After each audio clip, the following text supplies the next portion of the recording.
Hi everyone, this is Aman Sophia, Assistant Professor in Triple Department. Welcome to WITS Connect.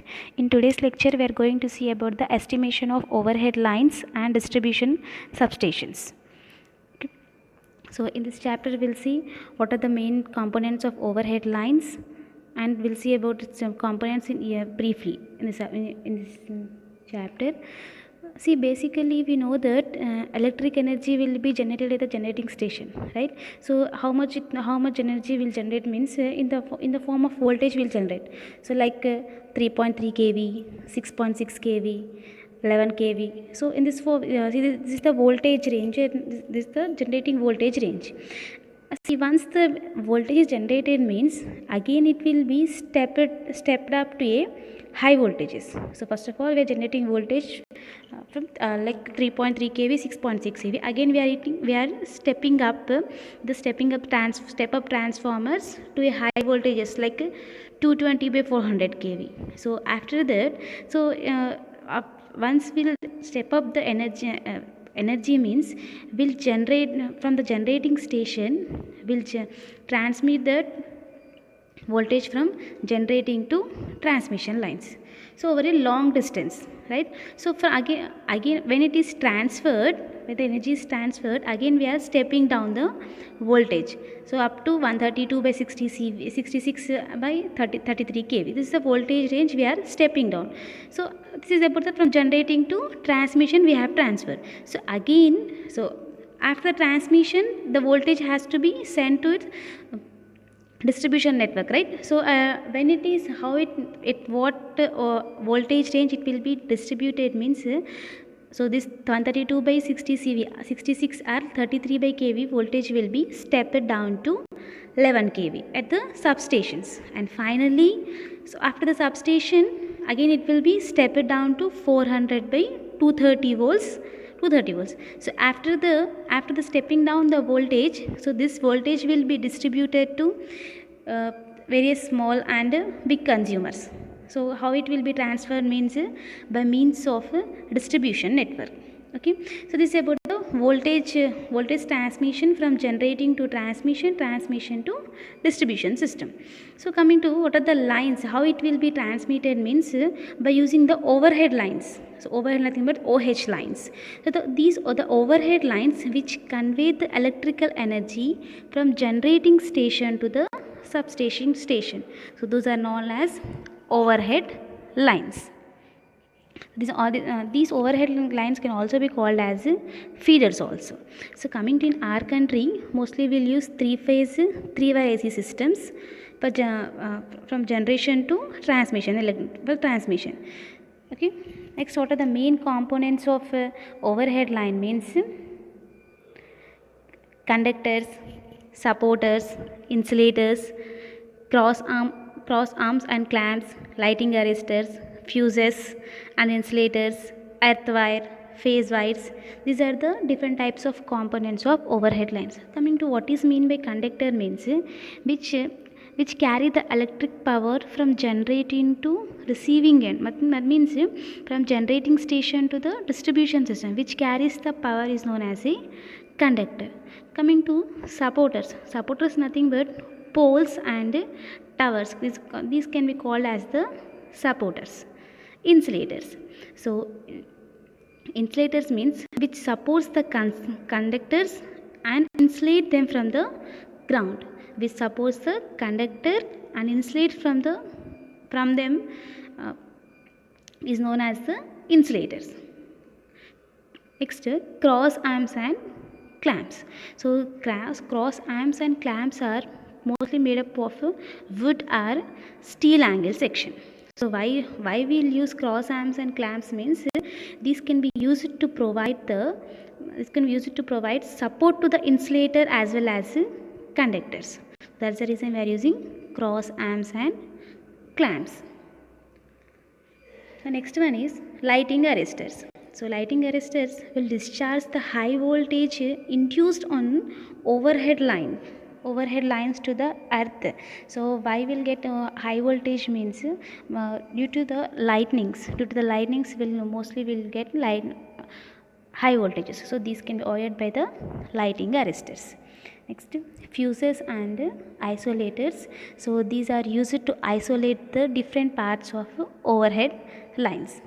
Coming to the earth wire. See, on the towers we can see that on the top of the tower there is a wire. So that wire is known as a earth wire. So why we are using earth wire means it is used to protect the overhead lines against the lightning strokes. So to protect the overhead lines from the lightning strokes we are using earth wires. Coming to the conductors. So the conductors is one of the most important item in the transmission and distribution system of electric power. So how we'll choose the as it is it transmitting the power from generating to distribution system. So will invest most of the capital cost on the conductors. So how we have to choose the conductor means see, while choosing the conductors, the first what we have to select means based on its material and the size of the conductor should be the at most important priority we have to take based on these priorities we have to choose the conductor based on the choice of material as well as size of the conductor. And all the conductors which are used in the overhead lines are preferably standard conductors. So why we are using standard conductors means as these are the very flexible, that's the reason we will use standard conductors. So generally in standard conductors there is one central wire and around this there is a successive layers of wires. So how we'll choose these successive layers of wire means by using the formula like 3 into n plus 1 plus 1. Based on this formula we'll choose the layers of the wire. Here n nothing but number of layers. And what are the common material we'll use for the conductor means overhead conductor means copper, ACSR and AAC conductors. AAC nothing but all aluminum standard conductors. And ACSR nothing but aluminum conductor steel reinforced. Okay, and ACSR nothing but ACSR consists of a galvanized steel which is surrounded by the number of aluminum standards. You can see the figure. So at here we are seeing ACSR conductor which is galvanized as well as surrounded by the number of aluminum standards. Okay, so while choosing mostly we'll prefer ACSR conductors for OH lines. So why? Because as it is having a high tensile strength and these will be light in weight and it will also produce less sag, and these conductors will be having a longer lifespan. That's the reason mostly we will prefer ACSR conductor. And coming to how to choose the length of the conductor means by using a formula like length of line plus 2% for sag plus 2% of wastage. Based on this formula we'll choose length of the conductor. Coming to the supporters nothing but as I said that poles and towers are nothing but the supporters. So the various types of poles and towers which supports the overhead lines conductors are called as the supporters. And why we have to choose a supporter means a line supporter must be capable of withstanding the weight of the conductor, wind and ice loads and the atmospheric conditions also. So based on this condition we'll choose the supporters.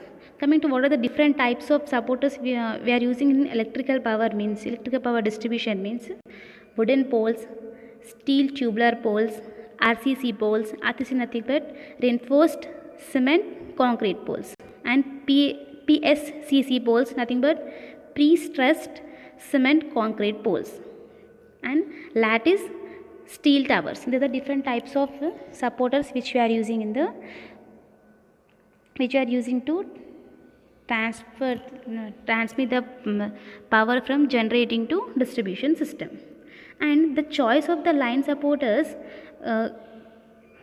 for a particular case will be depends on the different factors like line span, cross section area, line voltage, cost, as well as the local condition. Based on these parameters, we'll choose the line supporters. So you can in figure you can see there are two towers, like first one is of single pole structure and the next one is of H type structure. So basically this single poles, how will install the single pole structure means, in normal soil the length of the pole to be buried in the ground up to 1/6 of the pole length. Up to 1/6 of the pole length will be buried in the ground. Okay, and the normal length of the supporter may be from 8 meters to 12 meters. This is about the length of the single pole structure. So during the normally at streets will install single pole structure, whereas coming to the H type structure, so where we are using the H type structure means at turning points, angle points, as well as at dead ends, where we will use H type structures. So this is about the supporters, and there are some requirements how we have to choose the line supporter means. See, as the line supporter carries the conductors, so the line supporters will play a major role in power transmission. Why? Because it keeps the proper spacing between the conductors. So as it is maintaining the proper spacing between the conductors, and it will and the clearance, and it also maintains the specified ground clearance. So these are the two factors. And coming to what are the requirements of line supporter means, so it should have a high mechanical strength to bear the conductor weight, wind load, and atmospheric temperature and all. So that means overhead lines should have high mechanical strength, and it should have low in cost, that means cheap in cost, and maintenance should be easy, and cost should be very low, and it should be very light in weight, and the overhead lines which we are choosing must have a longer span of life, and easy accessible of conductor for maintenance, and it should keep the proper spacing between the conductors, and ground clearance must be maintained by the line supporters. These are the requirements for line supporters, and there are some factors which are affecting the influence of the selection of the line supporters, like line span, cross sectional area of the conductor, line voltage, cost, locum circumstances. These are the different types of factors which are affecting the selection of the line supporters.